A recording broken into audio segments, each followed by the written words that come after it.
Great. Perfect. So we thought we'd kind of talk about epilepsy treatment. And just as a starter for those who will be kind of checking in on this, my name is Dr. Joe Sirvin. I am an epilepsy neurologist based at Mayo Clinic in Florida, Jacksonville, Florida, to be precise, and work primarily with adult patients. And my name is Dr. Sanjeet Grewal, and I'm the epilepsy surgeon here at Mayo Clinic in Florida in Jacksonville. And we're looking forward to a great conversation tonight. Absolutely. So I thought these are the topics that we would kind of like just drill through. And at varying points, we will kind of share different slides if they help us out with different issues. I imagine if to anyone who is listening or watching this, that they already kind of know the general definition of seizures and or epilepsy, but I'll start it off and say simply that seizures is the condition of having this abnormal electrical discharge, an electrical storm, if you will. And epilepsy is the condition of having repeated storms, repeated seizures that are not provoked by things. Is that the way you kind of view it when you explain it to folks, Dr. Grewal? Absolutely. And I think that key point there with the epilepsy is that they're not provoked by anything, because often people can have seizures that are provoked from either a fall or an injury, and that doesn't necessarily mean you have epilepsy. And I think that's an important point to make. Yeah, I mean, it's one of those things, because I know people always shy away from the term epilepsy. They hate hearing it. But I think that this is like, we're past that. I'm more just embrace the term, talk about it like we do any other condition that is out there. I don't think that it has to be hidden away from anyone. I agree completely. I think the role here is to accurately define what we're trying to treat. And once we give it a name and a framework around how we talk about it, then we can combine our experience with everyone else and hopefully come up with new, better treatments. Yeah, I'm of the same mindset. One of the things that that first happens when we kind of evaluate someone who says that they have seizure epilepsy, the first thing I like to do is to confirm the diagnosis. So I'm always starting off with a good old-fashioned MRI and an EEG. CT, I know that's what's done in every emergency room in America the moment you have a seizure, and maybe you get many of them when you go there, but I don't think it's enough. It doesn't give you enough of a picture. Even though it's fast, it's quick, that doesn't complete the evaluation. Is that how you've kind of explained it to people you see, Dr. Grewal? Absolutely, I agree with you. I think a CT is really helpful in the appropriate situation, especially when someone comes into the emergency room for the first time, because we want to rule out the really bad things, right? So we want to rule out a bleed on the head or some sort of lesion that's causing this. But there's a lot of really subtleties that are associated with the findings in epilepsy. And really, we're seeing that it's not only just MRIs, but the stronger and better quality MRIs are able to tell us even more and more information. So I agree with you completely. I think a CT is a good rough view for us to get started and make sure that there isn't anything, emergent going on. But really, for a dedicated epilepsy evaluation, an MRI is very important. Yeah, that's I've always kind of started with that. And that's actually one of the first things that we'll check, because sometimes that'll give us the first clue whether it's going to be medications or whether we can do other things like that we'll be talking about in a second, like surgery, devices, and other stuff like that. How often do you see patients that haven't had imaging come to your clinic? Or is that pretty much universal now? Because I usually only see patients after they've seen an epileptologist. So I don't really get the front lines of this often. That's a great question. The truth is, everyone always had an image, but what I have had is that they come in with a CAT scan because, like I said earlier, it's like the moment you have a seizure, the emergency room like by literally wrote labs tox screen to look for anything not right on prescriptions or illicit drugs, and then they do a CAT scan and maybe an EEG. But for the vast majority, most of them bring a CAT scan, and then sometimes they have not had an MRI, but most of the time they've had one. But the thing about the MRI is that there are specific ways that you're supposed to do the MRI that gives you information from an epilepsy standpoint, that gives you pictures in certain areas of the brain. And they haven't had that special MRI. And so oftentimes that's the test I'm ending up getting, because not everyone will do that specific MRI. Yeah, I agree. And I think it's not just having the MR, but having it reviewed by a team of neuroradiologists that specialize in epilepsy. How often have you seen patients that have had epilepsy for 15, 20 years and had multiple MRIs, but when they're reviewed by people who really know what they're looking for, they find something that was missed over the 15, 20 years of someone dealing with medications and seizures over and over again. And sadly, it's a little bit more frequent than I want to admit, but yeah, it happens a lot. So once we do all of that, then if the person is having more, multiple, if they've had a likelihood that seizure is going to happen again, and they've been placed on a medication or they haven't placed on medication, normally I start a medication if either the EEG is abnormal, showing a very precise either epileptiform discharge, or if the MRI shows something that means it's likely to recur, that's when I kind of start going down the road with medication, and I start talking and seeing what we can offer them. And that I'm happy to show you what the list of meds are. I promise I'm not going to go through all of them because the list is kind of scary long, but I will at least show you what's out there so that people see that. So this is what the list looks like in the unfriendly way. This is actually from in 2020, a list of the drugs between both the United States, European Union, and the Japanese market. So those are the three big Western countries, and Canada's in there too. But these are the three big FDAs, if you will, that have approved things. And what I will share with you is that not all of these are available in the United States, but this is what's available in the world, at least the Western world. And I just put this out here so that you can get a better sense of it, of how many different meds we have. Oftentimes, I'll be honest with you, where I start someone on a medication, it's going to be over in this list over here. It's going to be a lamotrigine or levetiracetam. It could be zonisamide, or it could be lacosamide. Those are the ones I gravitate towards. If you were to ask me if there's any evidence to suggest why I picked that, I am gonna just stare into the camera with no sound, because I don't have evidence. I can tell you it works better than placebo, which is the way you get approved on the US market as a medication. I mean, and placebo, for anyone out there, just means that to get onto the US market as a seizure drug, you have to show you're better than a sugar pill, a nothing pill. And if you do that, that's what allows you to kind of go there. But I'll start with one medication of this list. I'll pick up a second medication if I don't get any benefit. And my goal is to find something that doesn't create side effects and that stops your seizures. I mean, as much like a zero. That's the perfect scenario. I whether I get there, I don't know. But that's I'm sorry, but that's where I'm trying to go with this. That's not fair. You answered my questions before I asked them.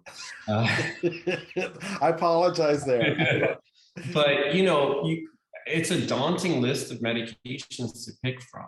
It really is. And that's a lot of science that's gone behind making these newer third generation medications. Now, the question I have is, do you start there because they're better tolerated, they have fewer side effects, or do you start there because you think they're more efficacious? Just on your personal experience. Mm. So I tend to go to the drugs that I think are going to work. And then, so I go to the efficacy. So I go to medications, I think it's going to work. And then what I do then is I try to use the least amount of that med, because the meds that tend to work tend to have side effects. And so I try to use the least amount of the medication that I can get away with that's going to produce the effect. Now, the problem with that is that oftentimes I can't find the sweet spot. I will do everything I can in my power, but the sweet spot of like good control, few side effects. You can make someone seizure free with meds, but the problem with that is that you pay a price. I mean, I could go like, if you go down this list, phenobarbital, this has been around since 1910. If you use enough phenobarbital, you can make almost anyone seizure free. You also make them a zombie, right? Completely sleepy. So I try to find something that gives people the ability to work, to think, to not feel bad. And doing that with controlled seizures is very hard. But what you said was absolutely right. It's very hard to sort out from there. I think one of the questions that came in the chat is, how often do you stick with one medication before you switch to another one? So what's considered an adequate trial of medication? Yeah, that's so what I will say about an adequate trial is that I tend to try to maintain someone on a seizure med for about a month or so. That is not something that is not a hard and fast rule. If you talk to my colleagues and to other folks, they may tell you they want to try it for 2 months or they want to try it for 3 months. I try to get, how high can I go on one drug in a somewhat rapid manner. And what I mean is that so that you're not waiting month and month and month for control of this. That's what I tend to do in terms of like trying to figure out whether I need to change it. But once I've gotten to 2 months or 3 months, I need to change it if it's not working. It's either if there's a side effect that's just not acceptable, or there's not having seizures, this is not going to work for me. So do you think it would be fair to, let's say, conservatively say that if you've tried a medication for about 6 months, if it's not working, it's probably not going to work? Yeah, I think that that's more than enough time to figure that out. And I think that if you've tried different med at that length of time, you go, it's time with a list that long, it's hard to defend not changing it. So I would just kind of frame it from that direction. Yeah, I think that's really important for our patients, right? Because often we see patients on multiple trials for an extended period of time. So, and I think this question in the chat was exactly what I was going to ask. How do you transition from one medication to the other? What's kind of the safe way of doing so? Yeah, then this is what's painful. There are also a lot of different approaches. There's two primary approaches to doing it, and it depends on the person. One approach is that you keep the person on the drug they're on, and then you ramp up drug number 2 while they're on that drug. And so you're temporarily on 2. And then when the new drug is at therapeutic dose, you taper that one down. That's one approach. That's a conservative approach. The negative to that, it takes a while, and for a period, you're on double medications. Option 2 has more risk attached to it, but it is another approach, which is you have drug 1 up at the regular dose. And what you do is as you increase, you slowly taper down. So as you're doing a little of this, you slowly are pulling the other one away. The risk there is that you don't know whether, if they report a problem, whether is it because I'm increasing a new drug or because I'm eliminating the old drug. And so that's a hard one. But sometimes I do that just because there's so many meds out there that it's hard to kind of find a sweet spot to kind of make it work. So I'm more on the conservative side, just to see how we can do it. But that involves a lot of writing out the titration schedule for the patient, just so that people know what's out there. No, I think that's a little bit of the art of this, right? Because we don't have a lot of data to support how to do that. And I think you talk to multiple partners of yours, and the results are varied, and how they ramp up and ramp down is varied. There's four of us, and we each have our own way, and I've quit trying to convince them to me, and vice versa. So we just parted ways in our direction. But that's I think the biggest thing that I find with all of this stuff. But we have all these drugs, and what I know, I will tell you, is like, I will try at least as many as that gets us there, because we have so many options. That does not create a new side effect. And once I've hit two, then, and if I've tried two medications, then I tend to at that moment say, we need to talk about other things, like such as maybe medicate, maybe you're a surgical candidate, or maybe we need to confirm that either you have a very tough case of epilepsy to treat, or maybe I've got this all wrong and you don't have epilepsy, and the reason you're not responding to these classic medications is because you just don't have it. So that's when I tend to kind of, like, as I kind of said at the beginning, that's when I start kind of considering other things like surgery, devices, and diet and stuff like that.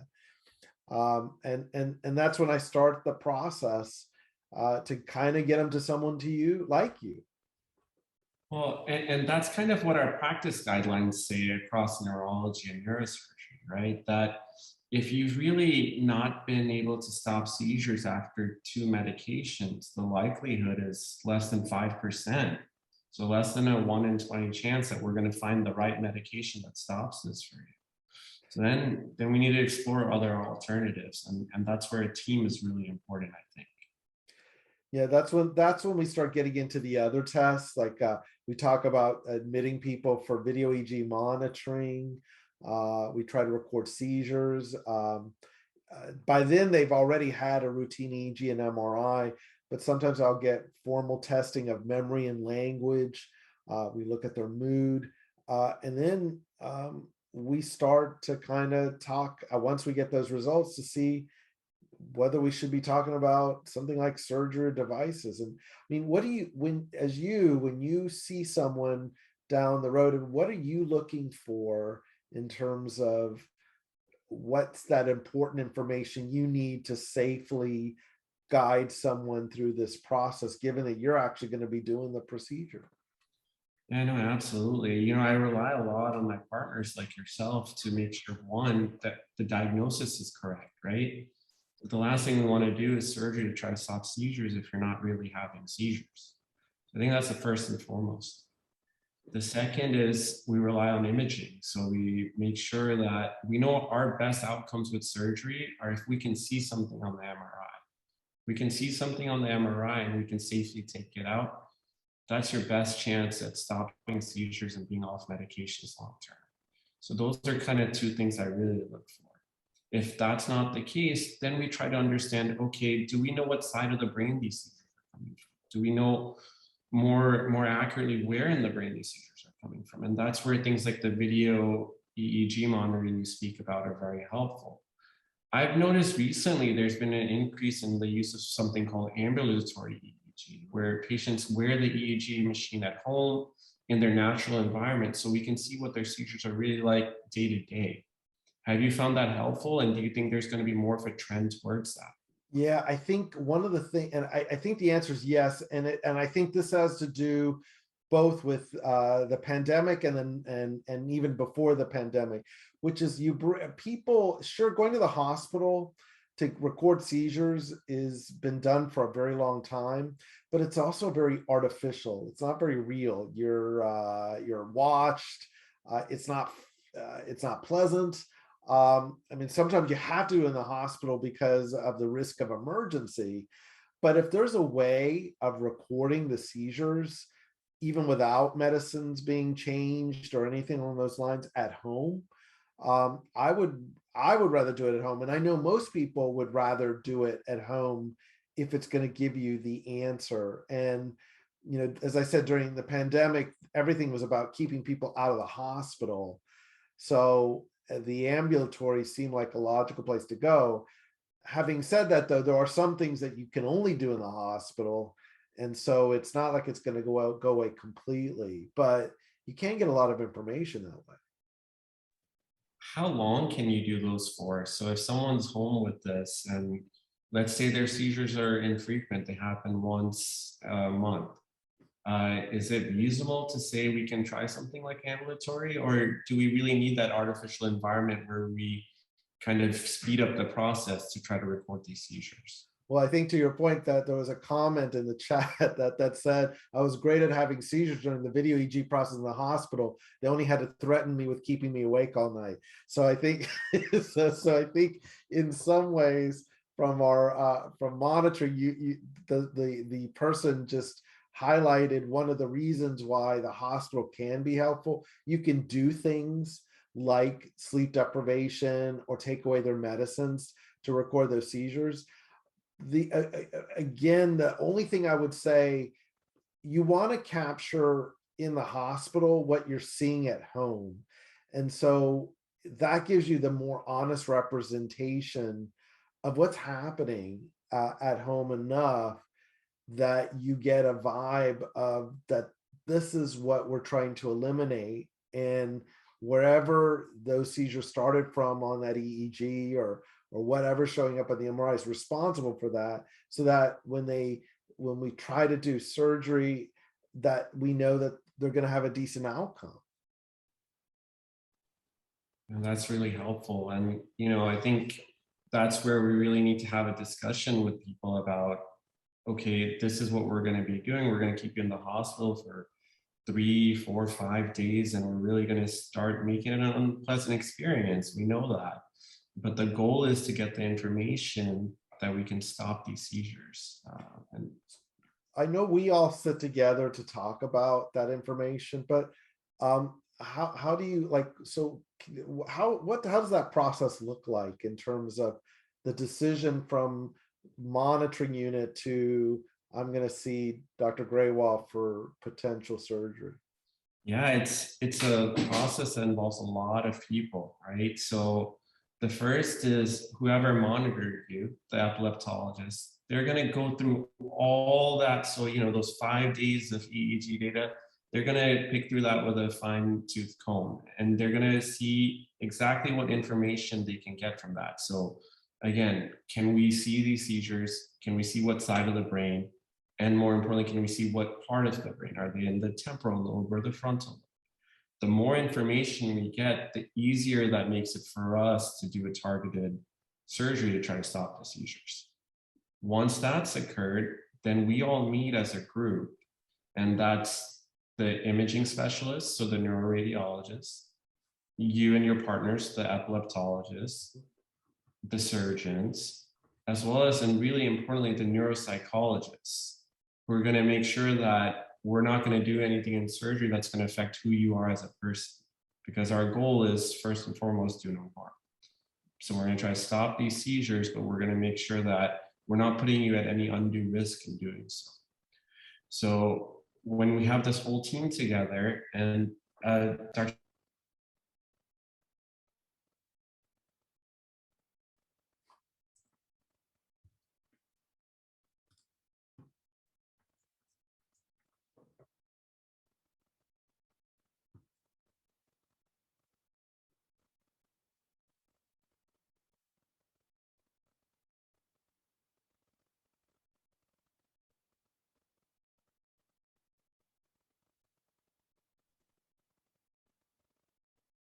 Can you see that slide there? Now we can. Beautiful. That's great picture. Yeah, so this is just at Mayo Clinic, Florida, the team that works on each patient that's admitted to the video EEG monitoring to try to understand where these seizures are coming from and then come up with a plan on how to treat them, right? But then what's nice at Mayo Clinic is that it's not just at Mayo Clinic, Florida. We also meet with our colleagues in Rochester and our colleagues in Arizona, and we work as a team across the country on some of the toughest seizure cases to really get the expertise of everyone together. And then once we've had that meeting, then we have a discussion as to, okay, do we think there's a surgical option here? Do we think we can stop these seizures safely? If so, that's when the patients refer to me to have a conversation about the risks and the likely benefits of surgery. That's a great slide there, because it kind of points out like how it really does take this large group. Once a decision is made, I mean, it's not, the options aren't just cut something out. I mean, there are other options here. Absolutely. And I'll share again. Maybe I'll just stay on share for a while. Yeah, So back and forth here. Okay, so, you know, we'll skip some of this data that we talked about here. So this is kind of what we call the potential resections or ablations that we can do for seizures.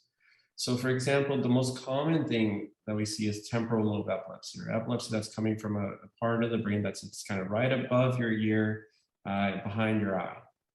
And even as early as the 1930s, we did this surgery where we made an incision and we took out this part of the brain here, as long as we thought that we could do so safely without affecting your memory and your vision. And it was an effective way to treat epilepsy. But it's a bigger incision, you're in the hospital for a few days, and it takes a while to recover.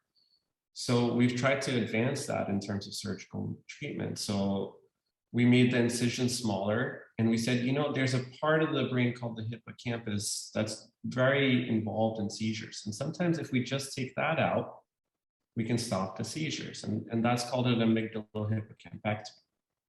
But even when we did that, we said, well, you know, doing so, we still need to make an incision. We still need to touch the brain around that area to get there.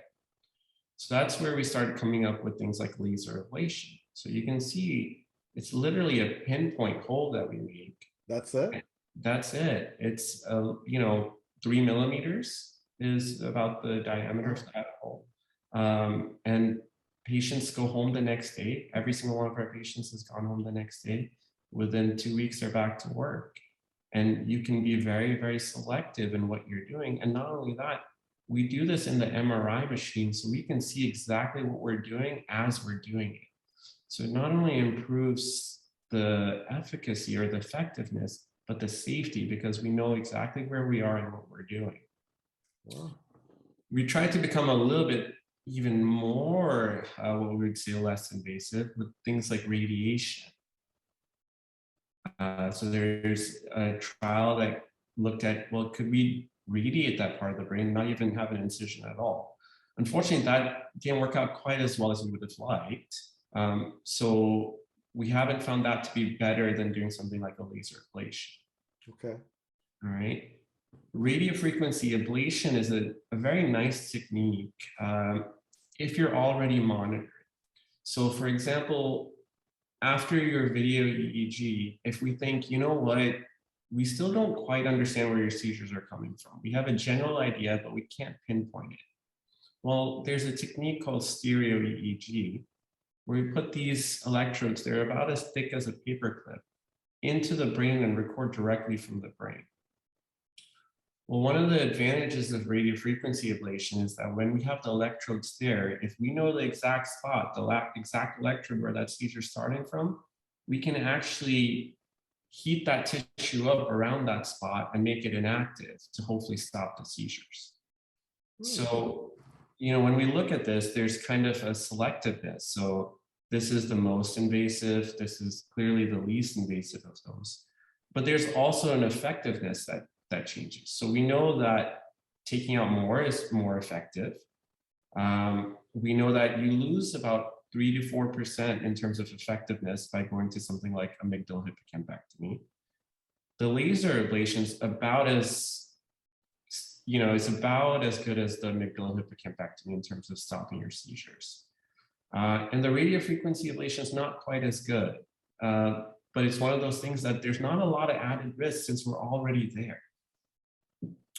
So that's kind of the surgical way of doing it. Right. Yeah. Because I was going to say, like, if you don't want to cut something out, right, what are the options in terms of like things you can put in? So that's this right here. Okay. So this is a different way of thinking about treating seizures. And I think it's something that's evolving over time. So for the last 80 years or so, we've thought, hey, if there's a spot that's causing the seizures, if we take that spot out and we can do so safely, we can stop the seizures. But now we're thinking more and more, well, do we necessarily have to take that spot out? Can we just alter the way electricity travels through the brain in a way that stops seizures from starting? And these are kind of 4 different paradigms on how to do it. So vagus nerve stimulation, this is what we would consider the least invasive, okay? And that's this. So you get a small incision in your neck where the vagus nerve is, and we wrap an electrode around the nerve, and we hook it up to a battery that sits under your collarbone. That battery needs to be changed about every 5 years or so. But what it's doing is it's sending electrical signals back up to the brain. Because what we found is that in people who are prone to have seizures, what happens is multiple parts of the brain get hyperconnected. They start working together when they really shouldn't. And what this tries to do is it tries to prevent that from happening. It puts us in a different state where we're not going to be hyperconnected. Now, after the vagus nerve stimulation, people thought, well, instead of sending those signals up to the brain, what if we stimulated the brain directly? And that's what deep brain stimulation is. So that's doing the same thing as the vagus nerve stimulation, but it's kind of going straight to the brain. So the thought is it's a little bit more direct stimulation. But the idea is the same. We're trying to put the brain in a state that it won't have seizures. This was only approved about 2 years ago in the United States. It's been approved in Europe for the last 8 to 10 years or so. And the thing is, we've been doing this for things like Parkinson's and tremor since the early 1990s. So we know it's a safe thing to put into the body. But more recently, we've noticed that it's been very helpful with epilepsy. Now, probably the most advanced form of stimulation that we have right now is something called responsive neurostimulation. And this is a totally different way of stimulating. So we use this most often when we say, hey, we know exactly where your seizures are coming from, and they're probably coming from one spot, if not maybe 2 spots that are close together. But those spots are really, really important. We can't take those out. We can't do a laser ablation. Those spots are involved in either your memory, your speech, your ability to move your arms or your legs. Well, what we can do is we can put these stimulators and attach them to this computer here. This computer over time learns what your individual seizures look like. And when it learns that, we can then stimulate. So what it does is it's constantly detecting, it's just recording from those spots we think seizures are coming from. And as soon as it sees the beginning of a seizure, it gives a stimulus to try to stop that seizure from occurring. And over time, it learns your seizures better and better and better. And that's something that's true for all these forms of neurostimulation. We know that each year upon each year that you have this in you, the effect gets better and better and better. So when you're doing, you have all these things. You have the vagus nerve, responsive, deep brain stimulation. I imagine, like, to someone who's watching and listening to these options, how do you choose which one's the right one for anybody? Well, like, kind of like the way when you ask about those 30 different meds, he said, so how do you choose? So I'm like, to you, like, how do you choose between all these options? You just want to get me back for the medication question. It's only fair, okay? I think it's controversial, one, right? I think there's not a this is the way it has to be, right? But I think the way we think about it is, okay, what's the least invasive, what's the safest thing for patients, right? And in the long-standing experience, vagus nerve stimulation tends to be that. Now, that's usually where we would start. Sometimes, however, we think, these patients are having seizures that are so bad. They're injuring themselves, they're being in the hospital and having to have breathing tubes and things like that because they're having seizures so often. And maybe we skip this because we think that directly stimulating the brain is going to be more effective. That's when we go directly to deep brain stimulation. Now, we've done a study here. We've shown that the two can work together to be beneficial. So it's not that you have to have one or the other. Responsive neurostimulation, like we said, that's a little bit different. That's when we know exactly where the seizures are coming from, and we want to stimulate one spot or two spots in the brain, very, very focused. And that's where responsive neurostimulation comes into play. So that's kind of how we think about it. We think about safety first, then we think, do the risks outweigh the benefits? Maybe we go directly to deep brain stimulation if the seizures are so disabling. And then if we know exactly where they're coming from and we just can't take that part out, that's where responsive neurostimulation plays a big role for us.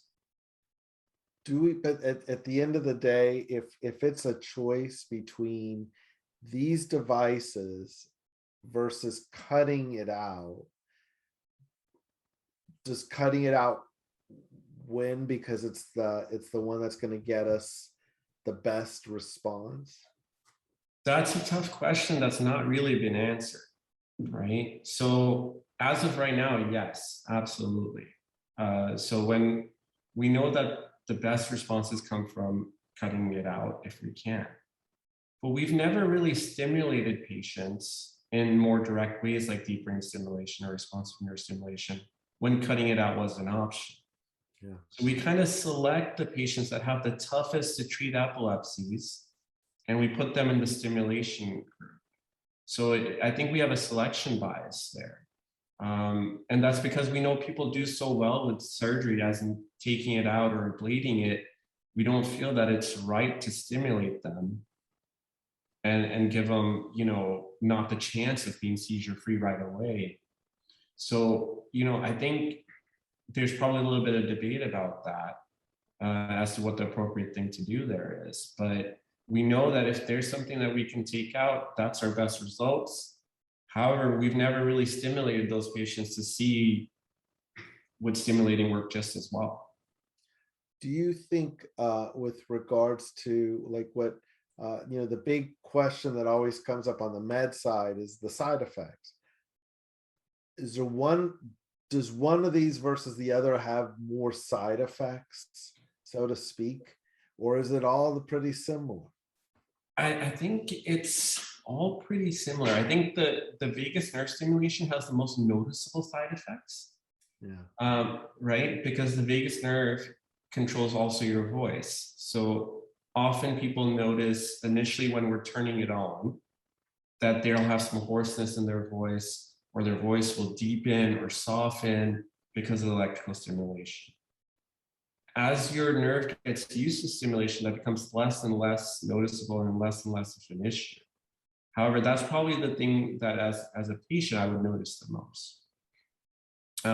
Deep brain stimulation, again, we're stimulating, again, different parts of the brain here, but the FDA approved area is what we call the anterior nucleus of the thalamus. And we haven't noticed that many side effects that patients have noted from that. The initial studies showed some side effects in terms of someone's mood, but that hasn't necessarily panned out in subsequent studies. How when it comes to this, the thing when patients come and see me, they want two things that I always hear. And so maybe there's a way of kind of getting at a similar way of putting this. I know we're all talking seizure freedom, but when people talk to me, they say two things. I want to be able to drive, and I want to be able to just think and not worry about things, or in other words, work, live my life. Do any of these give a better shot of being able to drive? I mean, I know it's a kind of an indirect question, but does anything get you to driving and working more than another if you're a candidate for all of these things? I think surgery, being able to take it out or heat it up by far, right? Because that's the best chance of getting you completely seizure free and off medications. So I think, for all of us, by and far, if we think that's an option, that's what we really try to guide our patients towards.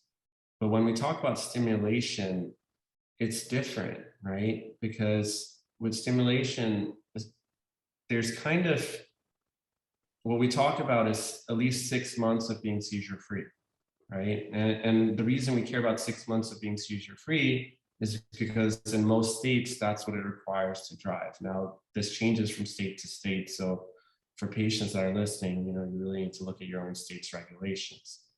But that's why we look at that 6-month period. We know that responsive neurostimulation has the highest chance of getting us there. And then probably deep brain stimulation and vagus nerve stimulation has the lowest. Anecdotally, we've all had patients that have been seizure free with any of these devices. But I think if we're playing the odds, then responsive neurostimulation has our best shot, especially over time. And then probably deep brain stimulation, and then vagus nerve stimulation. But nonetheless, the results aren't even close to what we can do with open surgery or with laser ablation. What about, so let me go real practical on this. I get a lot of questions about the cost of medicines. So I'll go, these are all covered by insurance, these approaches, these things. Is that fair to say? They are all approved by the FDA and covered by insurance. This one, we're not really talking about. This is a Mayo specific technique, and we'll kind of leave that off for now because sure, it's not necessarily FDA approved indication. But deep brain stimulation, responsive neurostimulation, vagus nerve stimulation are all FDA approved and covered by insurance. The other thing I often hear from folks too, and I wonder what your answer to it is, that there's a stigma to getting an operation, so to speak. I hear shave my hair. I'm worried about that. I'm worried about someone going in there and this coming off wrong. And I guess the question that I would have is like, how do you? There's an honest fear and stigma about just the words brain operation. So how do you?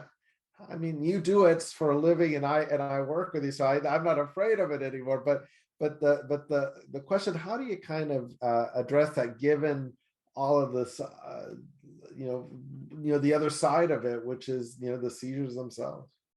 So I'm just going to point out, I didn't shave this head here. Oh. All right.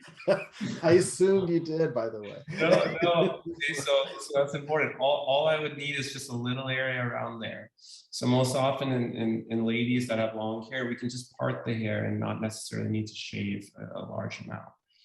But I think it's something that no one should take lightly. It is brain surgery and it has risks.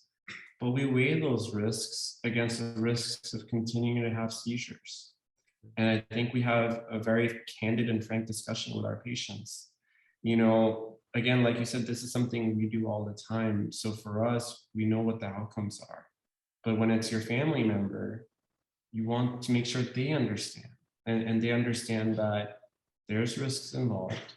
But we have done a lot of things to make this as safe as possible, right? So we use computer guidance to make this safe. We do it in the MRI suite to make it safe.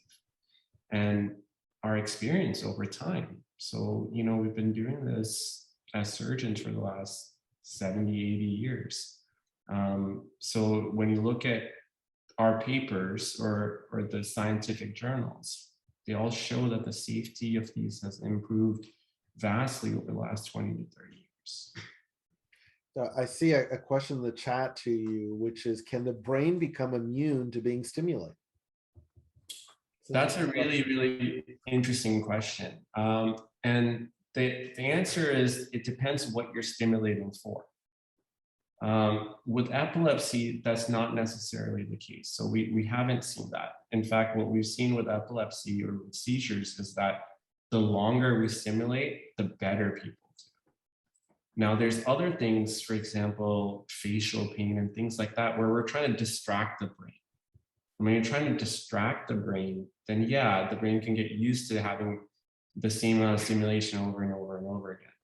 But the way these stimulation paradigms work is they're not stimulating constantly. So it's if you look here, this is kind of a chart of the methods of stimulation. So we stimulate for a little bit, then we turn it off, then we stimulate, and it's already programmed into the computer, into the device. It's not something that you need to worry about.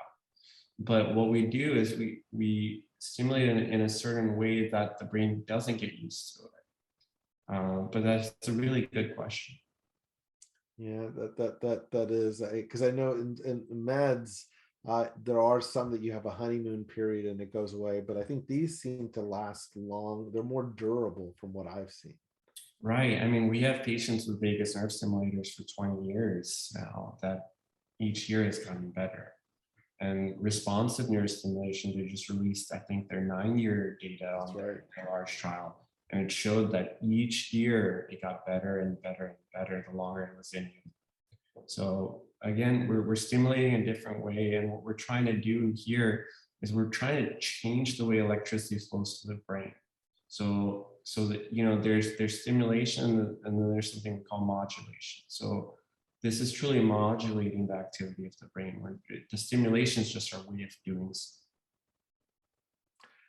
I think the other thing I would say is that, and I think I kind of alluded to it, is like side effect. I know we talked about the side effects of the devices, but what about this, the risk of surgery?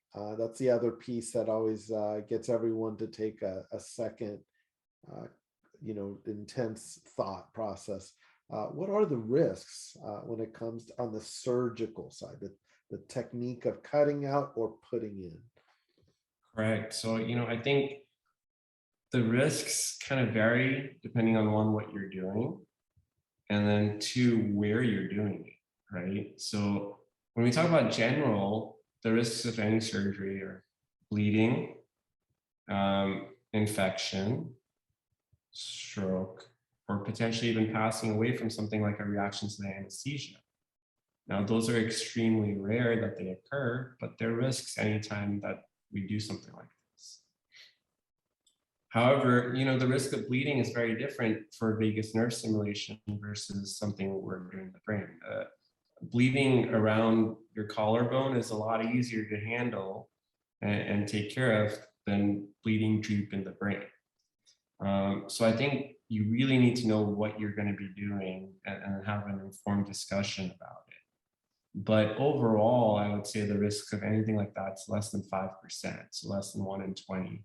And for most surgeons, it's even way lower than that. This is very, very helpful to know. I will just say, just in our last few moments, I would just kind of point out, just for completion's sake, there is something that is non-surgery, non-medication. There is still diet, not something that I often prescribe, but we can, that does exist for this. And I would say the diet that is approved for this is a ketogenic diet. And it's almost embarrassing because before that people would look at me, and now thanks to Kim Kardashian, everyone knows what the ketogenic diet is, and Rob Lowe, I might add. So it's gotten its own popularity. But the truth is that was invented at Mayo Clinic back in 1923 for the management of seizures. Now, here's the thing about that diet. You really have to be ketogenic, meaning that you have to be just on the straight fats, and you have to, you definitely have to keep with it. It's a great concept because it actually does seem to work.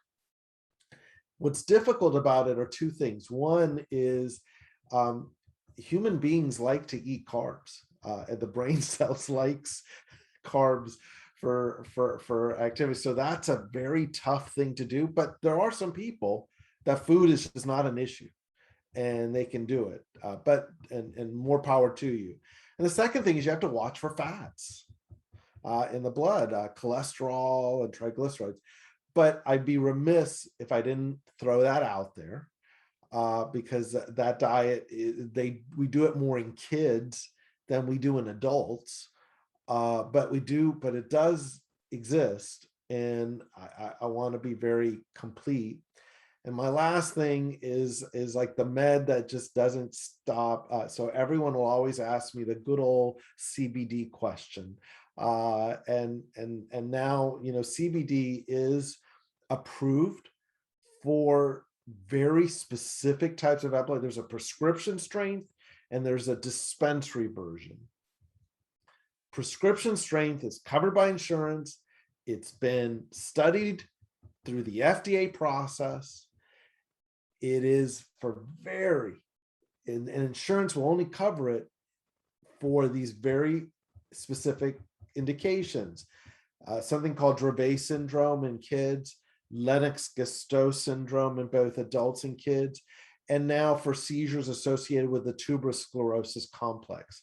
So those are 3 indications. Sometimes you can even get it for compassionate use in people who have epilepsy that's focal, that the types that Dr. Grewal and I see all the time, that nothing else has worked.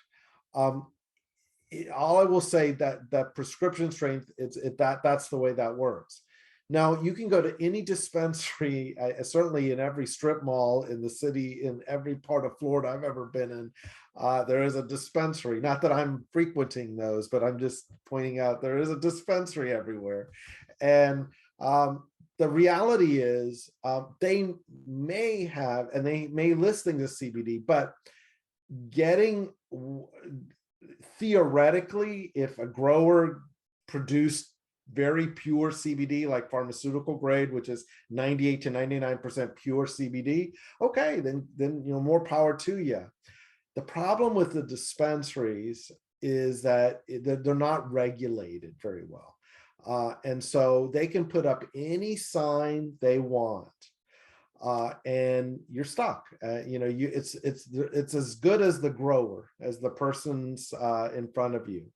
It's not that different from any of us wanting to get a certain type of wine, any of us wanting to get a certain type of maple syrup, any of us trying to get a certain type of olive oil. There are a lot of liars in the business, and they will sell you whatever and put a label on it, and that's how it works. So it may be the right thing, it may not. It's going to be completely up. It's a little bit of a roulette. You have to almost know the grower and where they're and how they're extracting it. I don't want to get too far into that, but that is such a common question. I want to point that about dispensary versus pharmaceutical grade.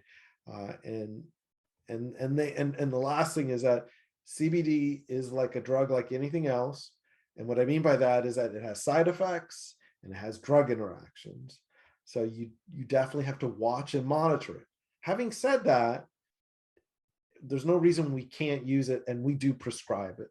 I prescribe pharmaceutical grade. My colleagues do it. We don't blink an eye about that. We're not shy about it. It's just, we just have to make sure that we follow the rules, and then we're good. So I'll say my piece on that topic right there. Dr. Grewal, do you have any other questions in our last moments? Because I know we have to turn it over to our other colleagues in that'll be taken over in Arizona in a few moments. But I wanted to see if you had any other comments or thoughts. No, that was really helpful, that information of the CBD oil, because I get asked that all the time as well. And I usually defer to you guys because I'm not prescribing it. So it's nice for me to have at least a basic understanding of when you do and when you don't prescribe it. So that was helpful. Well, I've learned so much just from listening from what you've said about all the devices and just showing me even that to actually see that tiny incision on the interstitial therapy stuff was actually very helpful and useful to me because now I could describe it a little better when I see people that I go, that's pretty small when you think about what people typically think about. Right, exactly. That was a great conversation. I learned a lot today. Hey, doctor, my name is Steve, and I'm a fan of Dr. Sirvin. I met with him this month 9 years ago, and oh my and I carried my MRI, and he said, go, proceed, and have surgery, and I did. And so I like to be his champion and say hi, because it's been 9 years without seizures. Steve, So I'm so delighted to hear that. It's just great to be able to see him. I last saw him in San Francisco, 3 years ago, with the same story. I love Steve. I'm so glad to see you doing well, and we don't even have to leave. So thank you for saying that. And delighted. Well, let me ask you, since we've just been talking about that. I mean, did it obviously it worked out very well, but in any pieces of advice to anyone out there that is thinking about going through this? Well, I'm still the champion for people to take the journey, just like I did with you, for just a final second opinion, and that just shot me off to proceed. And 3 months later, I had a temporal lobectomy, an amygdala hepatectomy. And why I tend to come to these sessions now is I love to know, would it be different now? Would it have been laser ablation now? Would it have been simpler surgery now? And that's what continues to stay this course. And I am, busy with local epilepsy work and a couple of the national groups too. So this is my passion and how I volunteer now upon retirement. That's what I do. So it's been fun today, spending time in these sessions. I love it, Steve. It's so good to hear and see you. I don't know the answer to the question you just posed. I would hope that we would do whatever gets you to exactly what we did that got you to this moment. It's been so worth it. And the other big change that I like to promote is the time that I was on surgery, I was on 2 meds. And I came off of lamotrigine after a full year of being seizure free. And then the second year I went from oxcarbazepine, 600 twice a day to 150 twice a day. So the impact of medications is just so much lower than what I was fighting during my work day, 12 years ago. So that's just a big advantage too. Steve, I wish I could say that we had planned this out, but I love that you have come on with those incredibly helpful kind of personal anecdote, and most importantly, where I like to finish, which is a hopeful message. So thank you so much, and it's also good to see you well after this whole pandemic and all. And Dr. Grewal, thank you again, and to everyone. This is going to be replayed tomorrow, but I know we're going to turn it over to our colleagues in Arizona who's going to share their story as well. So just stay safe.